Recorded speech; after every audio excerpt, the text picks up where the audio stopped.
Bismillahirrahmanirrahim. Assalamualaikum warahmatullahi wabarakatuh. Waalaikumsalam warahmatullahi wabarakatuh. Alhamdulillah wassalatu wassalamu ala rasulillahi wa ba'du. Alhamdulillah, puji syukur pada kehadirat Allah Azza wa Jalla. Semalam saya pertama kalinya datang ke Hotel Loman Park. Masya Allah, bahagia, terharu, tapi juga sedih. Sedih ya, sangat bagus. Bagi saya itu sudah sangat luar biasa sekali. Saya ucapkan jazakumullah ahsanal jazak bagi Bapak KM dan semuanya yang berkaitan dengan pelayanan di sini. Masya Allah luar biasa banget, surprise banget bagi kami khususnya. Kenapa kok sedih? Karena tentunya segala hal yang indah di dunia ini cepat atau lambat pasti kita akan tinggalkan. Pasti akan kita tinggalkan. Seperti halnya saya dan teman-teman semua nginep di hotel yang Masya Allah bagi kami ini sangat mewah, sangat-sangat mewah. Bentar lagi kita akan pergi meninggalkan hotel ini. Layaknya dunia ini, ketika kita mungkin punya jabatan, punya karir yang mentereng, punya follower yang banyak di dunia ini, lama atau tidak lama kita hidup, pasti juga kita akan meninggalkan. Sehingga manusia itu disebut manusia, sesuatu yang dilupakan. Manusia dalam bahasa itu dilupakan. Karena mudah sekali manusia itu melupakan sesamanya. Sedih bagi para kerabat-kerabat dekat paling hanya beberapa jam atau beberapa hari, selebihnya fokus untuk menggantikan posisi, fokus pada orang-orang yang akan menggantikannya, fokus kepada harta warisan yang akan dibagikan, fokus pada hidangan opor atau mungkin berkat yang lagi mau diberikan kepada orang-orang ini.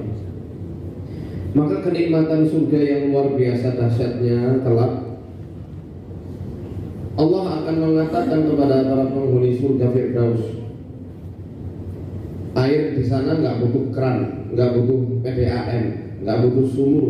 Air yang mengalir sungai-sungai itu adalah sungai susu, madu musaffa. Madu musaffa itu adalah madu yang disaring. Ini dijelaskan dalam surat Muhammad. Khamar, tapi bukan khamar yang seperti sekarang kita diharamkan untuk meminumnya. Tapi kalau di surga kan udah nggak ada yang namanya apa? Keharaman, udah nggak ada hukum syariat. Belum lagi khaymah, kemah yang panjang dan besar itu 70 mil. 70 mil kalau dikonversikan kalau kilometer berapa itu? Mungkin dari Jogja ke Kebumen. Itu baru kemahnya, belum rumah. Baru tendanya aja segitu. Pelayan-pelayan yang Masya Allah indah-indah, lucu-lucu, anak-anak kecil yang menyenangkan. Kita nggak akan pernah terpisah dengan itu semuanya. Maka sebagaimana Bapak Ibu semua yang sudah menjadi perantara kebahagiaan dari Allah untuk kami, semoga Allah juga berikan kebahagiaan di akhirat dengan surganya. Amin. Amin. Amin. Dan doakan kami juga semoga selalu istiqomah di jalan Allah, berjihad dalam medan dakwah yang sebenarnya penuh resiko ini. Karena rukyah itu bisa dibilang penuh resiko, musuhnya nggak kelihatan. Kalau misalnya begal kan kelihatan, rampok kelihatan. Kalau sihir nggak kelihatan. Walaupun katanya sekarang ada beberapa influencer mengatakan santet sihir itu nggak ada. Itu tidak bisa menjadi patokan kebenaran umum yang sudah diakui selama berabad-abad bahwa sihir itu eksis.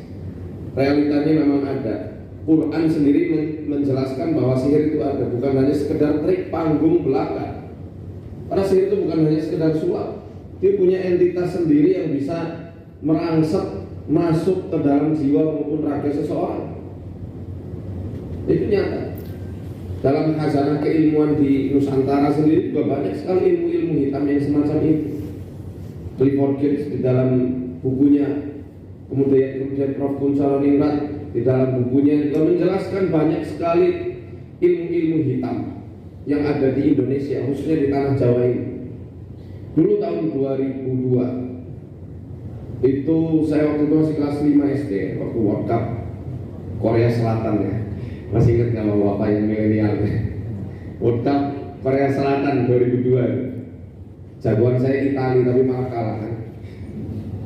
Del Piero dan lain-lain. Itu dulu pernah ada sinetron yang lumayan menakut-nakuti untuk anak-anak kecil saat itu, namanya Kismis. Kisah-kisah misteri di RCTI, masih ingat nggak? Kalau zaman sekarang Kismis itu mbahnya podcast horor. Karena zaman dulu belum ada podcast kan, belum ada YouTube ya. Adanya TV, Kismis.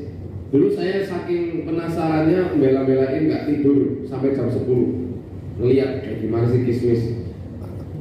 Pertama kali saya lihat waktu itu teror kuntilanak apa ya kalau nggak salah. Sampai saya itu terkena halusinasi. Saking takutnya. Karena waktu itu pemandangan hantu itu nggak wajar. Kalau sekarang kan di internet banyak pemandangan hantu. Sama dulu anak kecil melihat pemandangan seperti itu sangat mengerikan. Aku sampai berhari-hari yang kebayang-bayang ke kuntilanak, yang kebayang-bayang itu pocong. Sampai akhirnya itu saya merenung. Sebelum sampai akhirnya saya masuk ke pondok ya, setelah lulus SMP. Waktu itu kan kelas 5 SD, SMP itu udah lumayan kendel, udah berani. Karena di kelas 2 nya saya kenal ruqyah pertama kali dari kasetnya Ustadz Fadlan, orang ini, Jogja, Kota Gede ya kalau nggak salah beliau. Dulu beliau termasuk peruqyah senior yang banyak menulis buku dan VCD-nya itu beredar kemana-mana. Waktu itu saya merenung begini, kenapa ya jin itu kok wujudnya pocong,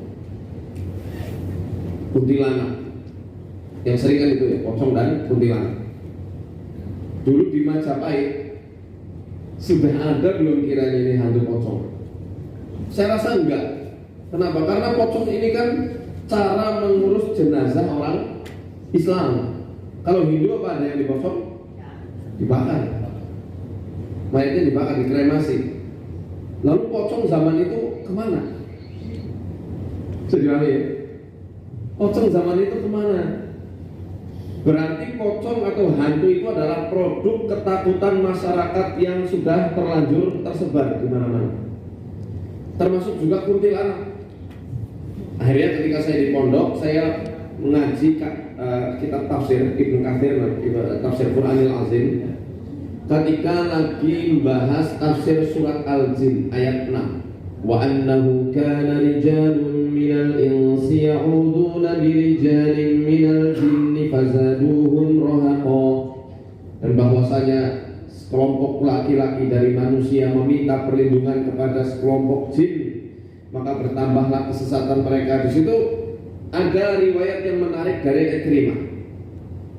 Tertuliskan dalam kitab tafsir itu, kanal jinnu yafraquna minal insi kama yafraqul insu minal jinni bal asyad.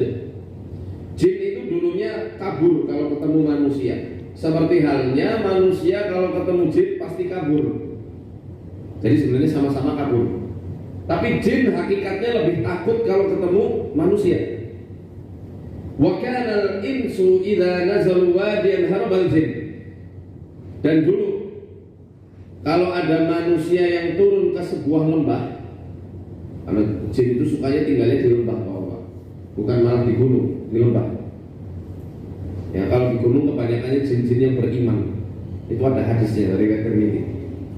Nah jin yang ada di lembah, jin-jin fasik ini semua pergi ngibrit. Oh ada manusia, kabur. Hingga suatu ketika ada orang yang bilang meminta perlindungan begini, na'udzu bi sayyidi hadzal wadi. Kami meminta perlindungan kepada yang bahu rekso, kepada yang memiliki, yang menguasai lembah ini. Dia ngomong kayak gitu, nggak pakai sesaji, baru ngomong tok. Jin yang tadinya mau kabur nggak jadi kabur. Dia bilang satu sama lain, tunggu. Narahum yafraquna kama nafraqu minhum. Narahum yafraquna minna kama nafraqu minhum. Kita lihat ternyata manusia takut sama kita nih, seperti halnya dulu kita takut sama mereka. Fadanau minhum fa'asabuhum bil khabali wal junun. Yang tadinya mau pergi kemana-mana, akhirnya jin ini semua mendekat dan membuat manusia kerasukan. Bermula dari manusia yang menghinakan dirinya di hadapan jin. Itu baru ucapan. Bagaimana yang pakai sesaji? Bagaimana mitos katanya kalau lewat jembatan angker, jalan angker harus klakson terlebih dahulu. Ya, tindin. Ulun mbah. Kalau dijawab monggo. Malah parno sendiri kan itu. Jadi hal-hal yang sifatnya meminta perlindungan kepada mereka bukan kepada Allah Azza wa Jalla itu justru malah membuka pintu bagi jin itu untuk mengganggu manusia, meneror, membuat panik dan terus-menerus menakut-nakuti mereka, membuat mereka depresi. Maka orang yang tauhidnya lurus, tidak percaya namanya khurafat dan takhayul, mereka adalah orang yang paling tenang hidupnya. Mau nikah tanggal berapapun aman, mau jodohnya wetonnya apa aman, ya, mau bangun rumah dimanapun aman, ya, karena dia selalu husnuzon, berbaik sangka kepada Allah bahwa di setiap waktu itu baik. Hanya saja memang kalau masalah jodoh itu ya dalam konsep psikologi modern kan sebenarnya ya weton, kalau misal yang dimaksud melihat weton itu adalah melihat karakter dasar orang itu sih nggak masalah. Itu kan ibaratnya kayak data statistik orang-orang zaman dulu gitu ya. Melihat orang misalnya wetonnya fon, wetonnya paing, wage itu gimana sifatnya. Ya kalau zaman sekarang kan ada plakmatis, koleris, ya, sanguinis, melankolis. Itu cocoknya nanti kemana? Cocoknya calon suaminya kayak gimana? Misalnya melankolis, orang yang gampang sedih, yang mudah terhanyut perasaannya, misal nikahnya sama orang koleris, orang yang penuh disiplin, kaku, tegas, serba SOP, ya nggak bakal jadi, pasti sering ricuh. Ya, jadi ini perlu disinkronkan saja. Nggak bakal jadi ini bukan berarti mendahului takdir Allah, tapi potensi ricuhnya lebih kembali kepada permasalahan jin tadi. Nah dari situ sampai akhirnya saya berkesimpulan begini, oh ternyata jin itu juga update. Mereka akan terus nyari kira-kira yang paling ditakuti manusia itu apa. Oh manusia, rumornya sekarang lagi ada hantu apa sekarang ya? Yang lagi viral lah mas, hantu-hantu sekarang ini. Oh ketok-ketok nggak ada orang, atau yang berubah wujud deh. Yang baru-baru ini mungkin Badarawuhi ya, KKN itu kan sebenarnya itu cerita fiksi. Badarawuhi itu kan juga fiksi kan, fiktif. Nanti ada yang menjelma sampai seakan-akan diikuti siluman ular, wujudnya itu apa? Wanita cantik kayak ini. Mereka akan main-main di persepsi manusia. Karena jin itu makhluk jasad yang halus seperti plasma. Dia main-main di gelombang. Contohnya di wifi, sinyal radio kan nggak kelihatan ya, tapi bisa nangkap, bisa ketangkap sama HP kita, bisa radiasinya bisa dirasakan tuh. Aliran listrik pun nggak kelihatan. Jadi jin itu sifatnya seperti itu. Dia bisa ketika masuk ke suatu tempat dia bisa memenuhi tempat itu. Makanya dia bisa merasuki manusia dan bisa menguasai. Sayangnya dia bukan hanya sekedar gelombang, makhluk gelombang, bukan hanya itu. Dia bukan hanya sekedar makhluk berupa energi yang abstrak. Mereka juga berwujud, ya. Mereka punya akal sehingga ketika masuk ke tubuh manusia mereka bisa mengendalikan manusia. Mereka bisa merusak organ tubuh manusia. Di kajian kita kemarin di UII, Pak GM dan Bapak ya ikut juga di acara, Masya Allah. Kita membahas soal penyakit yang ditumpangi setan. Itu kalau dalam bahasa Arab disebutnya istifhal. Di Quran memang ada di surat Shad ayat 42 apa ya kalau nggak salah itu tentang Nabi Ayub. Wa Quran dana Ayyuba idna da rabbahu anni massaniya syaitanu binusbi wa adzab Ingatlah hamba kami yang namanya Ayub ketika dia menyeru Tuhannya, wahai Rabbku, sesungguhnya aku ini diganggu setan dengan kepayahan dan juga keletihan pada jiwaku. Jadi sakitnya udah ada, tapi iblis minta izin kepada Allah untuk memperparah penyakitnya. Allah izinkan. Untuk apa? Sebagai ujian sekaligus batas final dari penyakitnya Nabi Ayub alaihissalam. Baru ketika iblis mulai nempel, dia memperparah penyakitnya, sembuh. Disuruh apa? Mandi pakai air yang ada di bawah kakinya. Urqud birijlika hadza mughtasalun baridun wa syarab. Hentakan kakimu itu ada air yang ngalir buat kamu minum dan kamu mandi. Jadi istifhal atau bahasa promotor saya itu disebutnya invasi eksternal dalam sebuah penyakit. Itu memang Nabi Shallallahu Alaihi Wasallam. Jin itu, setan itu mengalir di aliran apa? Darah. Inna syaitana yajri min ibni Adama majrad dam. Setan itu berlarian di pembuluh darah manusia. Makanya dalam jagat jagat kecil yang ada di dalam tubuh kita, miniatur alam semesta yang ada di tubuh kita itu memang ada alam khusus buat jin. Ada korin. Ibaratnya individu kita ini masing-masing alam semesta yang berjalan. Karena mikroorganisme yang ada di tubuh kita juga masya Allah banyak sekali. Bakteri itu kan masya Allah tuh banyak banget. Ya, mereka hidup di tangan kita, di tubuh kita, di pencernaan kita, semuanya. Nah di situ ada jin, namanya korin. Itu yang kadang-kadang memperparah penyakit. Kemarin banyak yang nanya, lalu gimana biar kita tahu itu penyakitnya gara-gara jin atau memang penyakit medis murni? Ya dibacain doa. Makanya Nabi SAW itu menganjurkan kita untuk membaca doa ketika merasakan sebuah penyakit. Doanya mudah, baca Bismillah 3 kali. Misal sakitnya di mana? Di dengkul ya. Dengkul kok udah dibawa ke dokter ke sana kemari, dengkulnya nggak sembuh-sembuh. Atau ada penyakit lambung ya, pegangnya perutnya. Baca Bismillah 3 kali. Bismillah, Bismillah, Bismillah. Kemudian doa, ikuti saya boleh? Doanya begini. A'udzu billahi wa qudratihi min syarri ma ajidu wa uhadir. Nah itu nanti dibaca 7 kali. Hadisnya ini diriwayatkan oleh Anas bin Malik dan juga Utsman bin Abi Al-As At-Taqafi radhiyallahu anhu. Ada dalam riwayatnya Bukhari, Muslim dan lain-lain, banyak yang meriwayatkan. Ya. Jadi nggak ada istilahnya ruqyah itu bertentangan dengan dokter, dengan medis. Enggak, justru kita kolaborasi. Karena ruqyah itu pengobatan komplementer. Ketika Richard Lee tanya ke saya, mana yang harus didahulukan? Berobat ke dokter atau ruqyah? Dua-duanya, karena ini sejalan, sambil ke rumah sakit sambil di ruqyah. Meruqyah mandiri, karena bayangan dia waktu masih belum muslim, dia membayangkan bahwa ruqyah itu harus dengan ubur rampe dan tata cara yang jelimet gitu. Padahal enggak, dengan membaca Bismillah 3 kali, A'udzubillahi wa qudratihi min syarri ma ajidu wa hadir 7 kali, itu termasuk ruqyah. Ruqyah mandiri, ruqyah mandiri. Nah, Dokter Rizati kan waktu itu masih penasaran kan, sebenarnya ruqyah itu kayak gimana? Lo yang percaya konsep jin dan sihir itu bukan hanya Islam, di Kristen pun sama. Saya kasih dalil dari Bible waktu itu.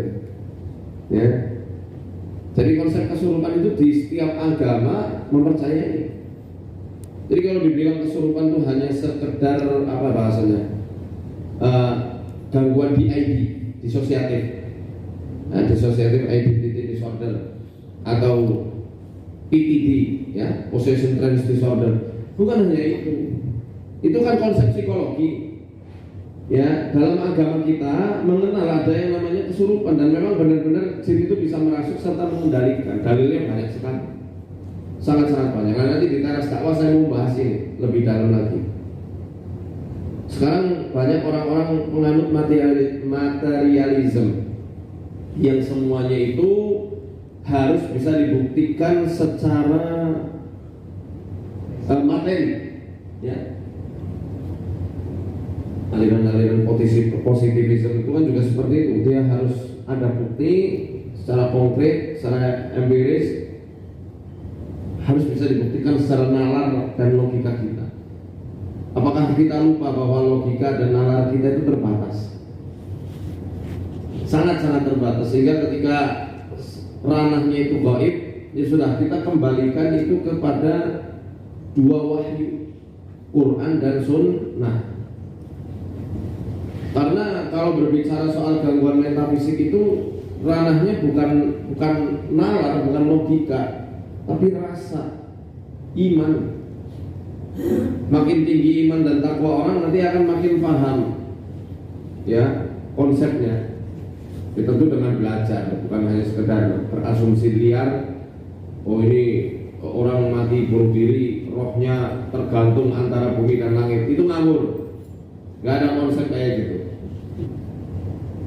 Kalaupun ada, itu jin korinnya, atau bahkan jin yang ada di sekitaran situ untuk meneror manusia. Orang yang ditumbalkan rohnya dia diculik sama iblis, itu ngawur juga. Bagaimana mungkin iblis menculik roh manusia, sedangkan jin itu juga nggak paham perkara gaib. Allah bantah perkara itu di juz 22 surat Saba ayat 14. Falamma qadayna 'alaihi al-mauta ma dallahum 'ala mautihi illa dabbatul ardi ta'kulu min sa'atihi. Falamma kharra tabayyanatil jinnu an law kanu ya'lamuna al-ghaiba ma labithu fil 'adabil muhin. Ketika kami tetapkan kematian untuknya Sulaiman, dan Nabi Sulaiman itu kan punya pasukan dari bangsa apa? Jin, manusia dan burung. Wa husira li Sulaiman junuduhu minal jinni wal insi wat tayri fa hum yuzaun. Dihimpun itu. Jadi pasukan jin itu bukan jin ceremete, pasukan jin ifrit sekelas apa ya kalau di sini? Bukan kelasnya gendruwo. Itu tuh jin gabut, nggak punya rumah. Bukan juga kuntilanak, jin gabut itu. Makanya pakaiannya yang seadanya. Kalau jin yang ifrit itu bagus-bagus. Kalau menampakkan diri itu bukan menampakkan yang menakutkan. Rata-rata kalau ifrit menampakkan diri itu ganteng, cantik. Iya, biayanya mahal buat touch-up, buat dandan, buat make up gitu. Nah, kalau jin yang kelas biasa-biasa aja tuh nggak punya biaya untuk make up. Makanya wujudnya kuntilanak pocong. Bercanda ya. Tapi memang itu kalau ketemu manusia dia ngaku malaikat. Tapi ini nanti dulu saya bahas yang soal jin nggak tahu hal gaib ya. Di ayat 14 surat Saba itu dikatakan bahwa ketika Nabi Sulaiman meninggal, pasukan Ifrit itu lagi bangun istana. Istana beliau megah sekali. Beliau meninggalnya dalam kondisi bertumpu tongkat. Jadi tongkatnya itu ditaruh di bawah, belum begini. Pikirannya beliau masih mengawasi para Ifrit. Dalam singgasananya beliau duduk kayak begini, tapi sudah meninggal berhakikat. Jin itu nggak ada yang tahu Nabi Sulaiman meninggal sampai tongkat beliau itu tuh habis digerogoti rayap. Ketika tongkatnya rapuh, tersungkur jasadnya Nabi Sulaiman, dan kita tahu bahwa jasad Nabi itu haram dimakan bumi. Jadi jasadnya ya nggak busuk, nggak membengkak, yang layaknya manusia masih hidup. Baru ketika jatuh, jin itu meriksa, loh udah meninggal. Wow, Sulaiman meninggal, kabur semuanya. Udah nggak ada lagi ceritanya jin yang dipekerjakan manusia pasca Nabi Sulaiman meninggal. Mereka semua kabur. Nah, disindir sama Quran, "Allau kanu ya'lamuna al-ghaiba ma labithu fil 'adzabil muhin." Kalau mereka tahu hal gaib, seketika itu Nabi Sulaiman meninggal, mereka pasti kabur. Nggak perlu nunggu jasadnya jatuh. Saya dipahami ya. Berarti jin itu nggak tahu bagaimana. Jadi orang-orang baru meninggal itu kan rohnya akan didudukkan. Kalau kita akan ngerasain didudukin sama malaikat dalam kondisi duduk selonjor gitu. Ngelihat ke depan, aku sih di mana? Karena alam itu gelap. Itu bangun yang sesungguhnya. Di depannya ada suara, ada makhluk yang besar yang bukan main. suaranya kata Nabi SAW lebih kencang daripada suara halilintar. Kita tahu kemarin sore hari ada berdek ya, wah, itu belum apa-apanya suara mungkar nakir. Tapi apakah kita bisa dengar suara kerasnya mungkar nakir di alam kubur? Enggak. Jin juga nggak dengar. Kalau kita dengar ikutan mati.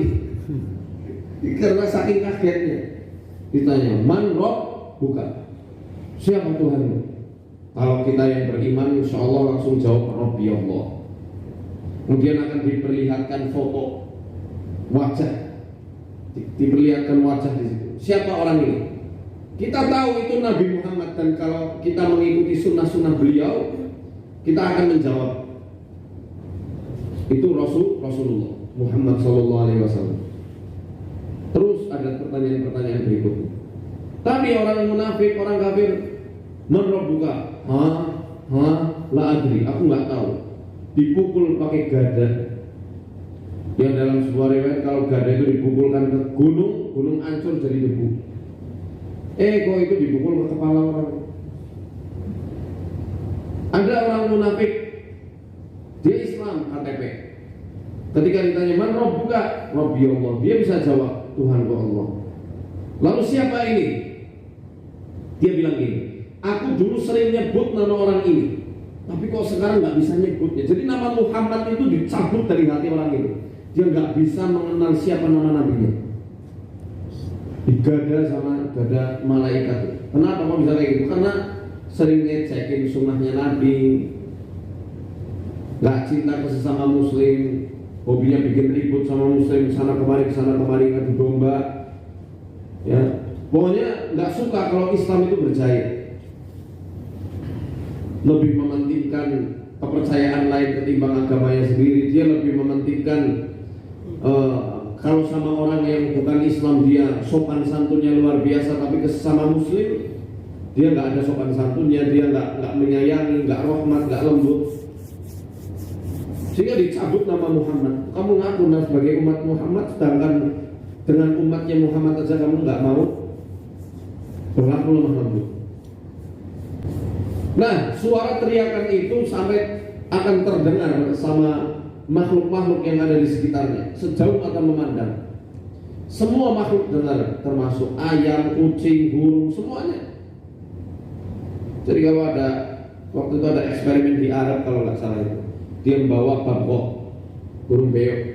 Dia ketakutan ketika melewati suatu kubur itu, sampai menirukan suara yang dia dengar. Wah, gitu. Ada itu kalau masalah di YouTube atau di mana itu pernah viral. Ilah takolen, yang nggak bisa dengar cuma dua makhluk, manusia sama jin. Ini dalil juga bahwa jin ternyata nggak tahu alam gaib. Jadi bagaimana mungkin dia bisa mengambil atau mencuri ruh orang yang katanya ditumbali? Oke. Nah itu tadi berbicara soal ifrit yang sukanya ngaku-ngaku jadi malaikat, ngaku jadi ratu, pantai barat, pantai timur, pantai selatan, pantai utara. Ya. Ini memang seperti itu. Ifrit kelasnya memang kayak gitu. Di Quran itu Allah kelak di hari kiamat menyidang malaikat.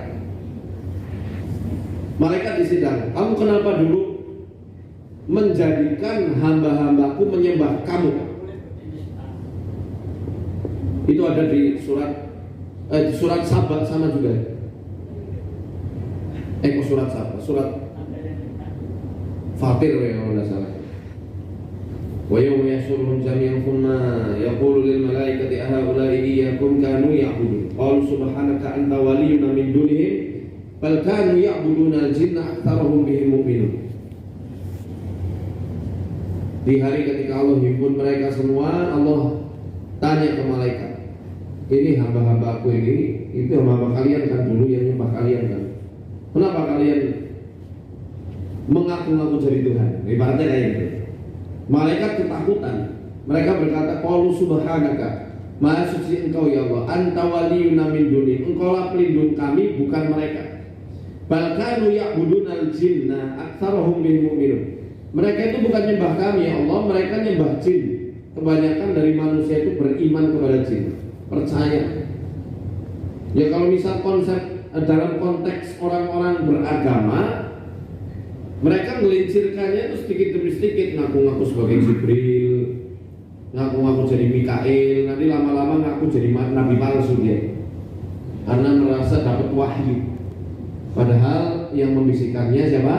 Jin. Maka inilah pentingnya kita selalu memohon perlindungan kepada Allah dengan membaca ayat kursi sekali tiap pagi dan petang, Al-Ikhlas 3 kali, Al-Falaq 3 kali, An-Nas 3 kali pagi dan petang, supaya kita terhindar dari godaan-godaan setan yang terkutuk dan dari tipu daya mereka yang sangat samar dan sangat menggelincirkan hati kalau kita tidak mawas diri. Mungkin hanya itu yang saya sampaikan. Selebihnya mungkin mau ada tanya jawab atau cukup, monggo saya serahkan ke moderator. Baik, terima kasih Ustaz. Kalau tadi kita mendengar bahwa perlindungan diri ada perlindungan berupa bacaan-bacaan. Nah, Ustaz, kalau boleh di-share sedikit, kemarin kami ikut, saya dan Pak Ferry ikut di kajian Ustaz. Kemarin ada tutorial singkat untuk ruqyah mandiri Ustaz. Kalau boleh di-share ke semua yang hadir hari ini. Oh, kita ruqyah mandiri. Oh, caranya aja ya, kalau ruqyah beneran khawatir ada yang reaksi. Kalau cara-caranya sebenarnya mudah. Pertama tadi yang saya sampaikan dengan memegang di bagian tempat yang sering sakit. Baca bismillah 3 kali. A'udzubillahi wa qudratihi min syarri ma ajidu wa hadir 7 kali. Setelah itu kita bisa usap, misal sakitnya di dada ya, nanti diusap ke bawah gini boleh, ke atas juga boleh. Ke atas nanti lewat biasanya muntah. Wah, kalau nggak muntah gimana? Ya ke bawah aja boleh. Kemana pun yang penting usap sambil baca adhibil ba'sa robban nas. Hafal nggak kira-kira? Ya. Adhibil. Saya sebenarnya udah nulis dan ada tutorial di YouTube. Oh, Ya, tapi nggak apa-apa, ini saya share saja supaya nanti bisa dipraktekkan. Adhibil ba'sa robban nas, isfini atau isfi antasyafi. Pakai bahasa Indonesia boleh? Boleh. Udah pakai bahasa Indonesia aja biar gampang. Ya Allah, wahai Tuhan sekalian manusia, hilangkanlah penyakitku ya Allah, karena kesembuhan hanya ada di tangan-Mu. Kami hanya berikhtiar ya Allah, tidak ada kesembuhan selain kesembuhan dari sisi Engkau. Sembuhkanlah tanpa ada penyakit yang masih bertahan. Terus sambil diusap. Ya, usapannya buangnya itu nggak hanya gini, boleh sambil dicubit seakan-akan kayak apa? Mencabut sesuatu, bisa dengan digores dengan jari, ya. Sambil habis itu ada tiupan-tiupan juga, begitu. Nah nanti untuk lengkapnya sambil baca Al-Fatihah, ayat kursi, Al-Ikhlas, Al-Falaq dan An-Nas. Ya itu sambil diulang-ulang. Ya. Baik, terima kasih karena keterbatasan waktu.